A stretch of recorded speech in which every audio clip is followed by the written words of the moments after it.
Gilles Chatry. Alors Gilles, on sait, travaille à l'Ifremer. Et donc, un grand merci pour ce que tu vas nous présenter, pour tes propos. Et j'ai parlé tout à l'heure du sujet de l'énergie. Donc, on peut l'aborder et je suis sûre que tu l'aborderas dans ton propos, mais je voudrais nous rappeler que la France a la deuxième superficie maritime au monde et que dans tes travaux, moi, j'ai quand même vu que depuis les années 2000, finalement, tout ce qui est numérisation, instrumentalisation a considérablement réduit, pardon, en taille. Décidément, j'ai vraiment une voix caverneuse. Et tout ça, on le voit avec l'arrivée des capteurs, on le voit avec l'arrivée des ROV, des AUV, des drones. On sait qu'on va avoir à réaliser toujours des campagnes de surveillance, hein, les grands fonds, les protéger, les regarder, et puis aussi au-dessus de l'eau, notamment l'éolien, les champs d'éolien. On a cette sécurité en surface aussi à réaliser. Donc, on t'écoute pour parler de la physique en océanopologie depuis les années 2000 et peut-être même avant. Donc, à toi et la parole, Gilles. Merci. Merci beaucoup. Merci, Madame la Présidente. Merci aussi au Président Alain Bovis de me permettre d'intervenir aujourd'hui pour son accueil. Voilà, donc je vais démarrer tout de suite sur la physique en océanologie. Peut-être juste, je voulais parler de ces deux mots, physique, océanologie d'abord. Alors, physique, on pense aux sciences physiques, c'était mon idée première sur les sciences physiques. Et puis, il y a un pan on va le voir dans les transparents, un pan de l'océanographie, l'océanologie, justement, je vais venir sur ce mot-là,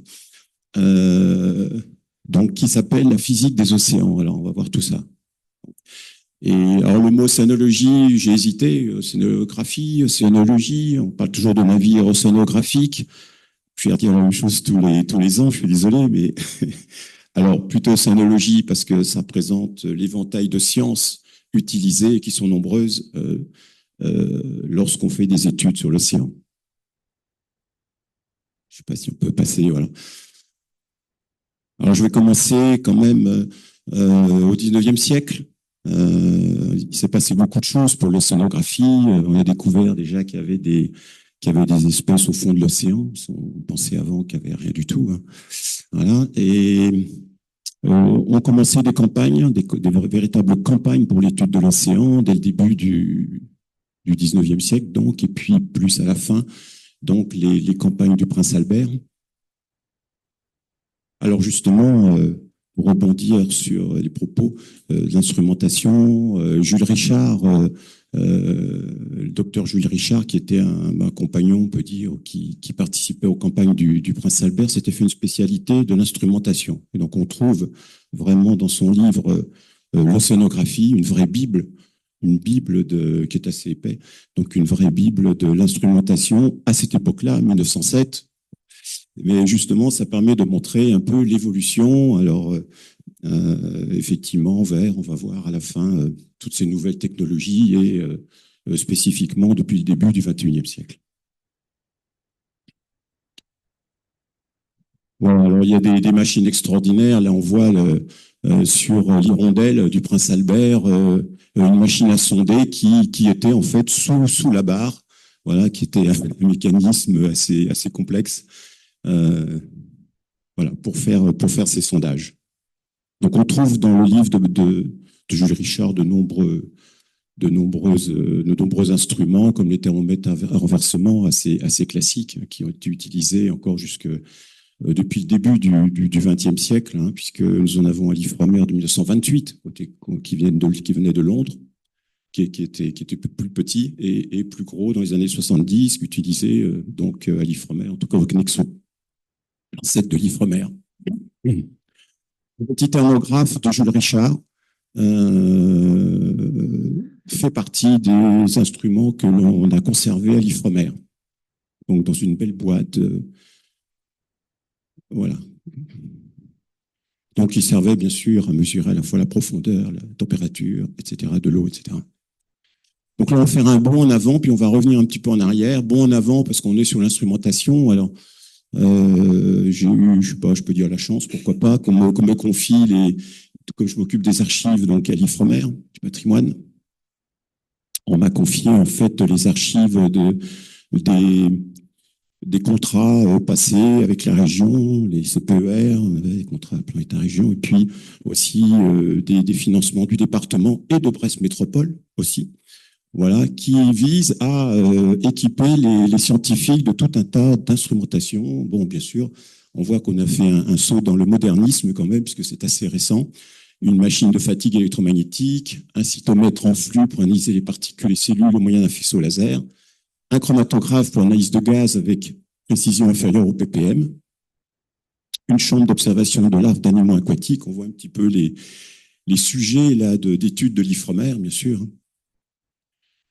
Dans le cas des ressources vivantes, en tout cas des animaux aquatiques, un microscope de fluorescence, donc c'est celui qui donne lieu à la photo en haut à droite. Une caméra hyperspectrale pour identifier et quantifier les microalgues et les bactéries. Un microprofileur muni d'un multimètre de terrain pour mesurer l'oxygène, les sulfures et le pH. Voilà, il y en a encore une liste, je suis désolé, c'est un petit peu une énumération, mais ça montre un peu l'éventail de recherche dans les laboratoires brestois en l'occurrence, surtout brestois. Voilà, un scanner, un système d'extraction pour analyse de contaminants organiques à l'état de trace. C'est vrai qu'on, bien sûr, l'IFREMER s'occupe depuis bien longtemps, depuis le CNEXO, comment dire, des pollutions, des contaminants, etc. Caissons hyperbas, on va y revenir. Là, c'était un mini caisson hyperbas. On va revenir sur les plus gros caissons hyperbars qui existent depuis longtemps aussi, depuis presque 50 ans à Brest. Un microscope photonique équipé d'épuis fluorescence. On revient à la fluorescence. Il faut identifier et dénombrer des espèces phytoplanctoniques. Alors, on sait l'importance, on parle beaucoup en ce moment du plancton, l'importance du plancton dans le, comment dire, l'absorption du gaz carbonique, etc. Un échosondeur à pression inversée, un coulteur multisizer. Bon, ça fait un moment qu'on a des coulteurs, mais là plus modernes que ce qu'on pouvait avoir il y a 30 ou 40 ans. Et puis un courantomètre à effet Doppler. Voilà. Alors, on revient au milieu du XXe siècle avec deux physiciens célèbres. Donc, Vsevolod Romanovsky, qui a écrit plusieurs ouvrages, nombreux ouvrages. D'ailleurs, il s'intéressait pas seulement... il écrit sur la physique, il était physicien, mais il s'est beaucoup intéressé aussi au polaire. Donc, on trouve des livres de Vsevolod Romanovsky très intéressants sur le Spitzberg, pardon, je suis désolé. Voilà. Et puis Henri Lacombe aussi, qui est à la fois, qui a été célébré pour le 300e anniversaire du CHUM aussi, parce qu'il a été directeur du CHUM, mais en même temps, il a fait partie des membres du COMEXO, qui était avant le CNEXO, hein, le Comité pour l'exploitation des océans, mais à la base, c'était un physicien. Pardon. Alors, dans son livre La mer, effectivement, il aborde des sujets, l'eau de mer, la mer et l'atmosphère, les mouvements de la mer. On voit un peu les préoccupations. Donc, au milieu du XXe siècle, les grands courants océaniques. Et puis, dans Physique des océans, l'instrumentation, on y revient quand même, c'est important, et les techniques d'étude, les mouvements de la mer, les échanges d'énergie, mer-atmosphère. Alors, pour Vsevolod Romanovsky, je n'ai pas dit tout à l'heure, mais l'océanographie, océanologie, on peut dire que ce terme d'océanologie est véritablement arrivé à la fin des années 60, des années 70. Donc, pour Romanovsky, l'océanographie est une vaste science, probablement la plus vaste qui existe, englobant toutes études relatives au milieu marin. Voilà. Donc, bien sûr, je ne vais pas le démentir.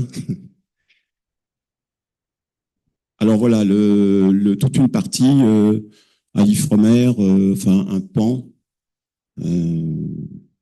comment dire, qui est important, mais qui ne représente pas du tout l'ensemble de l'IFREMER, mais un point important, c'est l'océanographie physique et même spatiale. On ajoute spatiale. C'était d'ailleurs un département qui ne s'appelle plus comme ça. Alors, laboratoire de physique des océans, qui est passé laboratoire d'océanographie physique et spatiale, pardon. Voilà. Et donc, la physique d'océan, c'est quoi? Ben, vous le savez, c'est, on va dire, les mouvements de la mer, c'est-à-dire les courants, bien sûr. Le prince Albert déjà étudiait les courants. Hein, voilà, donc c'était à la fin du 19e siècle, donc c'est pas non plus d'aujourd'hui. Ce sont les marées, la houle, tous les mouvements de la mer. Alors, bien sûr, il s'occupe de quoi ce laboratoire? Projet Argo, bien sûr, vous savez, à peu près 4000 flotteurs dans l'océan mondial qui donnent en temps réel des, des renseignements sur l'océan qui plonge à 2000 mètres. Alors, certains bientôt vont plonger jusqu'à 6000 mètres, hein, ce qu'on sait, pour donner des informations sur l'océan, des paramètres qu'on appelle physico-chimiques, la température, la salinité, bien sûr, mais aussi les nitrates, les phosphates, les teneurs en nitrates, en phosphates, etc., etc. Donc, on voit d'autres projets, il s'occupe de nombreux projets, ce département, bien sûr, un projet TETIS en tomographie acoustique. On va parler beaucoup d'acoustique. Bon, l'acoustique, ça reste une des parties les plus importantes, presque, de physique en océanologie. Donc, je ne l'ai pas dit tout à l'heure, mais on va revenir dessus. En fait, pour moi, les sciences physiques, c'était la mécanique quand même. On va parler de la mécanique. C'est peut-être moins en vue, mais l'acoustique, bien sûr, l'optique, l'électronique, très important, bien sûr. Hein, toutes ces évolutions, beaucoup ont été dues aux évolutions électroniques, qui a remplacé parfois la mécanique, justement, et l'informatique. Des projets comme Ovid, qui ont des campagnes pour l'étude des courants dans l'Atlantique Nord. On s'intéresse avec le projet CITER, par exemple, ce sont des exemples, je passe assez vite, hein, mais à la circulation à 1200, les courants à 1200 ou 2400 mètres, jusqu'à 4000 mètres de profondeur. Projet Cambios, pour la collecte de séries temporelles de mesures sur les lignes à Somme, Madère et Madère-Canaries, voilà un type de projet. Et puis, donc à Brest, test d'un prototype de production d'énergie holomotrice. Voilà, on vient à l'énergie un peu. Bien sûr, il y a tout un tas de projets qui concernent l'énergie et dite portuaire produisant de l'électricité.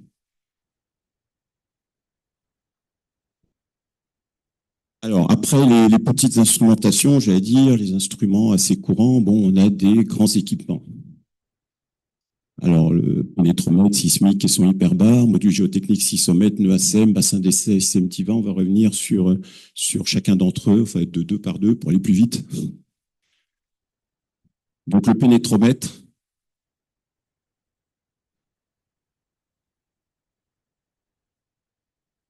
Voilà. Alors, on va les prendre deux par deux. Pénétromètre sismique. Pénétromètre, donc, on le voit ici d'ailleurs. Voilà, qui, avec une pointe instrumentée, informe sur les sédiments, peut prévenir de risques géologiques, hein, l'évaluation de la stabilité des pentes. Donc, on a un tuyau de 36 mm enfoncé jusqu'à 6 mm jusqu'à 30 mètres. À 6 mm maximum jusqu'à 30 mètres. Sismique. Donc, vous savez, on a des flottes sismiques de 48 traces à des profondeurs de 100 à 2000 mètres. Voilà, qui informe aussi sur l'état du fond de la mer, les sédiments, etc. Et donc, notre projet Focus, là, surveillance sous-marine avec des fibres optiques qui permettent de détecter des failles sous-marines, prévenir des tremblements de terre et de tsunamis. On sait que c'est une préoccupation aussi beaucoup à l'Ifremer. Hein. On pense oui, c'était beaucoup médiatisé, le volcan à Mayotte. Hein. Donc, il y a eu plusieurs campagnes avec le Marion Dufresne pour étudier ce volcanisme sous-marin à Mayotte. Alors, les fameux caissons hyperbares, alors il faut savoir qu'à l'Ifremer, en ce moment, ils ont été démontés en 2022, ils sont en phase de comment dire, de refonte, de réinstallation, en fait. Voilà, donc des caissons hyperbares de différentes tailles qui testent la résistance des matériaux et structures, de 1000 bars jusqu'à 2400 bars. Donc là, on peut, j'allais dire, Donc c'est assez large, hein, puisque 600 bars correspond à 6000 mètres sous la mer. Donc on voit on est obligé de tester une structure à une pression bien plus forte pour être sûr je sais pas, qu'à 6000 mètres, elle tienne vraiment, ou à 8000 mètres. Voilà, un générateur de vibration et chambre climatique. Alors, 600 mètres. Donc, alors aussi à l'Ifremer, je peux signaler ça, c'est qu'à l'Ifremer, on conserve dans le cadre du service archivé patrimoine, voilà, tout un tas d'instruments, surtout pour la mémoire, quand même. Et donc, par exemple, on dispose d'un 600 mètres assez ancien, donc on n'utiliserait plus aujourd'hui. Hein. Module géotechnique avec un châssis instrumenté, des capteurs, piezo-co, haute résolution, qui peut évaluer l'instabilité des pentes, ou la stabilité des pentes. Alors, les bassins d'essai, c'est important depuis quasiment le début, l'époque du Knexo, c'est arrivé assez vite, ces bassins, dans les années 70. Donc, bassin d'essai à Brest avec une piscine de 20 mètres de profondeur, bien sûr en eau de mer, on imagine. Un bassin de houle qui est à part.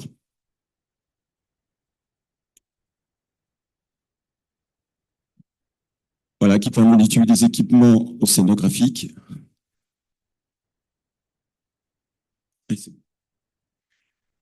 Voilà, remorqué, flottant, ancré et carène. Voilà, donc il y a beaucoup de sociétés qui viennent faire des études dans ce bassin. Je pense à l'ENSTA, justement, ou d'autres qui profitent de cet équipement à Brest.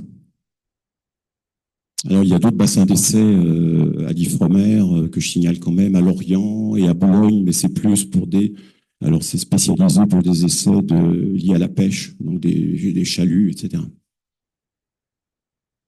Bon, les nœuds ASEM. On peut revenir, je n'ai pas tout à fait fini. Avant. Voilà, les nœuds ASEM, qui associent mécanique, électronique et acoustique. Voilà, donc on retrouve plusieurs disciplines, en tout cas de physique. Voilà, mécanique et acoustique sur l'observatoire fond de mer. Bon, c'est assez à la mode, hein, les fonds, l'étude des fonds, les observatoires fond de mer, vous savez, hein, vous connaissez ça sûrement, qui permettent de faire des études in situ, d'avoir une vision en temps réel et suivi. Donc, on retourne sur ces observatoires de manière périodique pour voir comment l'écosystème ont évolué, etc. Piézomètre, distance mètre, capteur de méthane, voilà tout ce que comporte alors ici, c'est l'image que l'on voit, c'est un ESM. Mesure de paramètres géodésiques, géotechniques, chimiques. Alors après, effectivement, on a pu distinguer un petit peu toutes les disciplines. Là, plutôt par discipline. Alors l'acoustique, on a déjà vu beaucoup de choses sur l'acoustique, la télémétrie acoustique, l'optique, la métrologie, c'est une mesure, la mécotoscopie.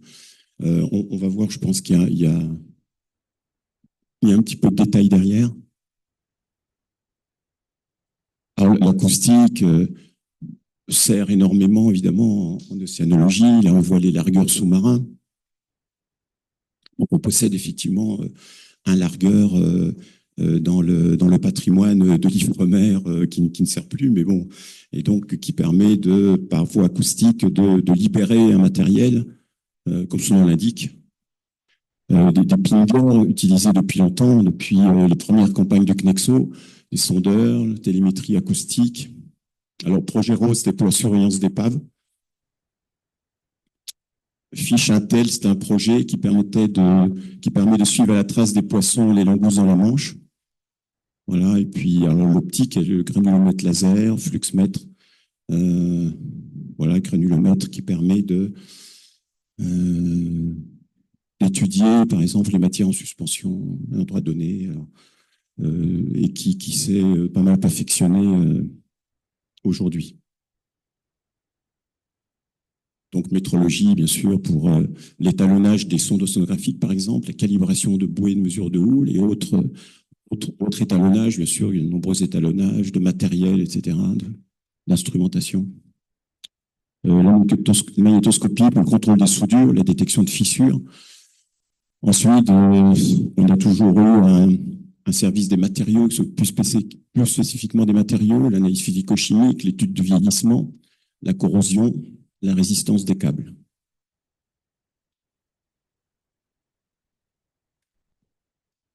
Bon, j'ai hésité de parler de construction navale, mais bon, il y a quand même dans la construction navale beaucoup de préoccupations qui font appel à la physique, à la mécanique, à la flottaison, la stabilité du navire, la conduite de la machine. Ou alors c'est de l'électronique, c'est l'électronique, c'est l'informatique. Bon, on a tout ça dans la construction navale, bien sûr. Calcul hydrodynamique, équilibre hydrostatique, recherche sur train de chalut, hélice.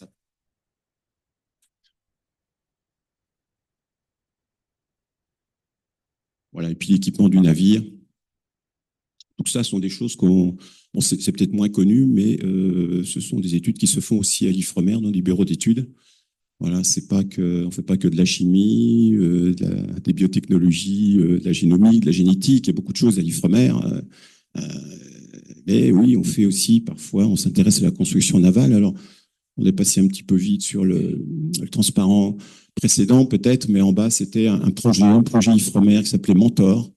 Voilà, et qui, je crois, a donné lieu là, c'est une maquette, voilà, qui se trouve dans les locaux du service archive de l'IFREMER, on peut la récupérer, qui est encore, on le voit, en bon état.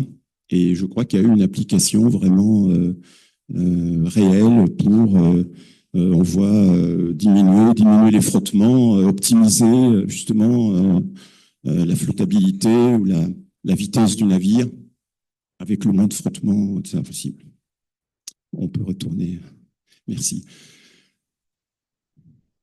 Alors, l'équipement du navire, la conception des coques, des hublots. Alors, les hublots, c'est important, notamment quand on parle de sous-marins. Donc, la dernière bonne nouvelle, bon, je vais le dire ici quand même, c'est pas un scoop puisque tout le monde le sait, mais le Nautile, le sous-marin de l'IFREMER qui va jusqu'à 6000 mètres, sous-marin habité, puisqu'on a les robots maintenant, Victor, Ariane, qui sont des robots manipulés depuis le bateau, guidés depuis le bateau. Donc le Nautile va poursuivre son existence jusqu'en 2035. Voilà. Donc l'importance des hublots, bien sûr, pour les sous-marins habités notamment, on peut encore en parler du coup, qui vont descendre jusqu'à 6000 mètres, il faut bien sûr que ça résiste. Plan de forme avec DAO, équipement VSAT. Alors c'est Momaretto, hein, désolé, c'est pas Mamaretto, c'est Momaretto. Voilà, Momaretto. Alors 2006, cette campagne, en fait, c'est pour l'anecdote, hein, c'est je crois la première pour laquelle on a pu aller dans une salle de réunion de l'IFREMER et voir en temps réel ce qui se passait au fond de l'océan, dans une salle de réunion, c'est-à-dire en direct avec le bateau. Voilà. Mais c'était Momaretto, désolé. Logiciel pour mise en œuvre des robots, des AUV, des drones, on revient à ce que vous disiez tout à l'heure. Aujourd'hui, effectivement, on est passé aux AUV, aux drones de surface ou sous-marins, etc. Voilà, et le contrôle des matériaux. Bon, je suis déjà à la conclusion. Alors, effectivement, depuis les instruments d'instrumentation du docteur Richard jusqu'à aujourd'hui, donc j'allais dire, je vais le redire, j'ai dit tout à l'heure, mais c'est vrai que en examinant un peu ça, on voit que depuis les années 2000, depuis le début du XXIe siècle, comme il y a eu encore énormément, donc la miniaturisation, pardon. L'évolution des technologies a encore beaucoup évolué, parce que fin du XXe siècle, c'était quand même le robot Victor 6000, c'était une grande avancée, mais depuis les années 2000 encore, c'est vrai que les AUV, les drones, etc., on est passé à une dimension encore supérieure, une miniaturisation. Les AUV, comme leur nom l'indique, sont autonomes. Ils détectent, il y a Ulix, le dernier né, qui détecte tout seul les suintements, par exemple, d'oxygène, de méthane et de ça au fond de l'océan. Enfin, donc, ce sont encore des robots, mais ce sont des sous-marins autonomes, intelligents, voilà, qui sont très utiles, bien sûr, à la science.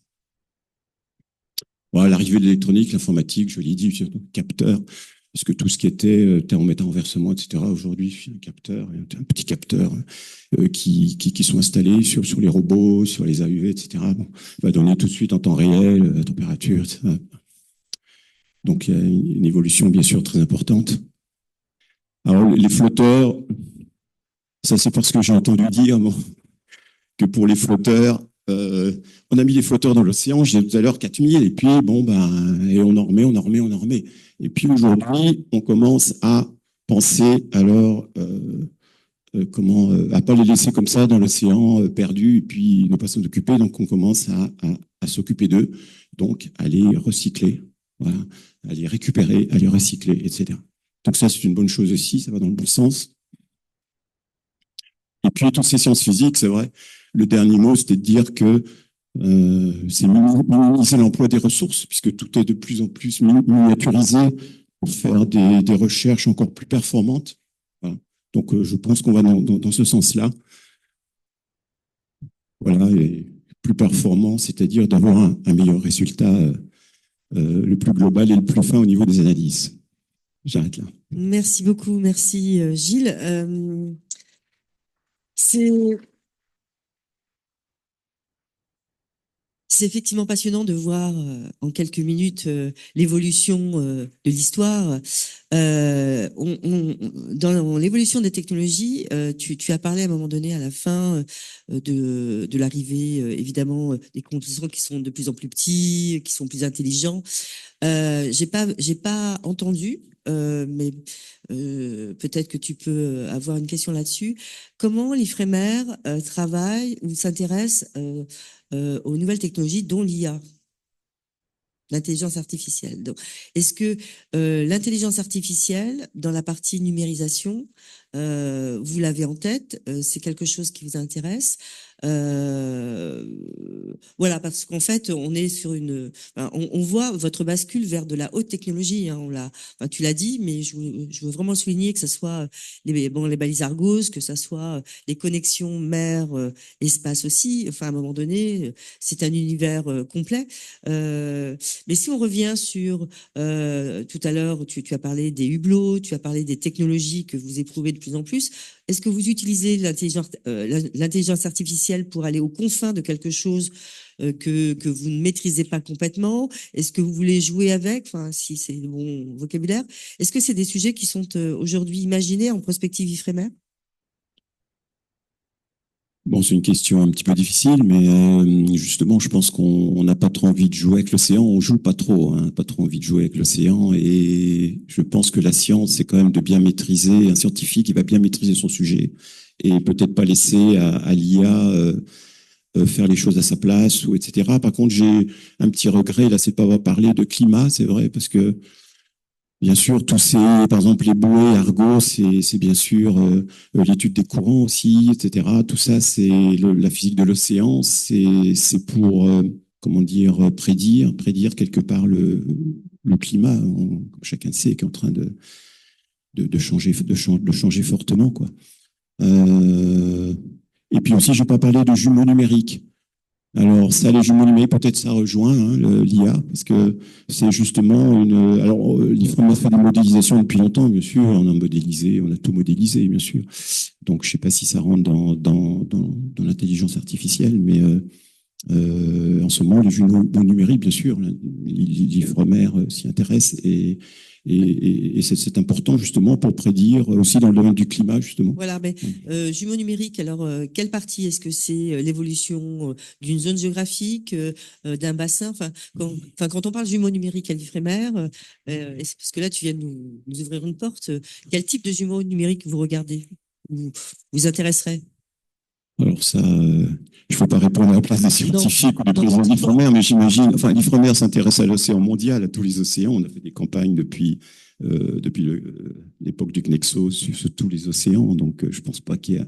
Alors on peut faire un projet ici ou là, etc. Mais enfin c'est l'océan mondial qui nous intéresse. Les bouées, on en met dans l'océan mondial, dans tous les océans, où on est très présent, comme vous le disiez tout à l'heure, hein, puisque c'est 11 millions de kilomètres carrés, le deuxième la deuxième, deuxième espace sous-marin, il faut dire sous-marin, au monde.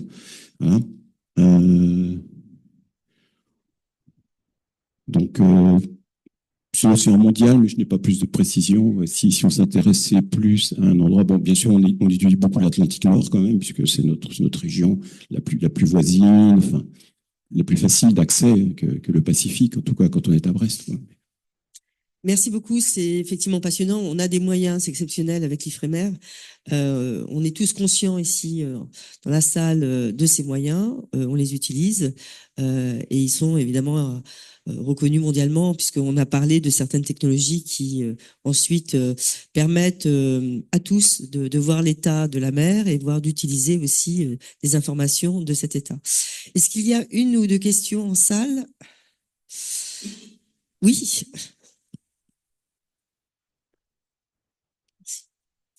Je ne sais pas si vous avez parlé, oui, vous en avez parlé un petit peu, mais qu'est-ce qu'il en est de la pollution? La pollution qui est quand même un vaste sujet, que ce soit par les plastiques ou également d'ailleurs on voit le problème en Bretagne hein, avec les épandages et tous les rivières, etc. Mon l'IFREMER est quand même bien implanté en Bretagne. Qu'est-ce qu'il en est aujourd'hui sur ce sujet chez vous? Alors oui, la pollution, bien sûr que l'IFREMER a un œil sur tout ce qui se passe en matière de pollution. Bon, il y a eu des études, notamment, on avait un responsable d'ailleurs chargé de, par exemple, pour les microplastiques, ou donc il y a eu dans Méditerranée, on envoyait l'Europe, notre navire de façade Méditerranée. C'est amusant parce qu'on a des photos avec sur la plage arrière tout un tas de plastique, de déchets, bon, etc. Il y a aussi le problème, bien sûr, qui existe encore. Alors, oui, les épandages, en fait, c'est le problème des algues, des ulves hein, qui arrivent sur les plages. Où, on a les sargasses, on a eu des sargasses en rade de Brest dernièrement qui asphyxient un peu. Alors, le problème quand elles sont en surface, c'est que ça empêche l'oxygène d'arriver aux poissons, aux êtres, comment dire, vivants de la mer. Et donc, c'est très ennuyeux, évidemment. Et donc, alors, les sargasses, c'est pas lié à l'épandage. Alors, les ulves, par contre, voilà, on peut plus, c'est un excès de nitrate, de phosphate, qui viennent de quelque part. Voilà. Bon, mais oui, c'est une préoccupation depuis le début du CNEXO, puisqu'on avait un service qui ne s'appelle plus comme ça, mais qui s'appelait service d'environnement. C'est bien environnement côtier, environnement. Il y avait un département d'environnement qui n'existe plus, mais l'IFREMER fait toujours la même chose. Donc, une surveillance quelque part de tout ce qui se passe au niveau environnemental. Merci beaucoup Gilles. On va continuer autour du café tout à l'heure.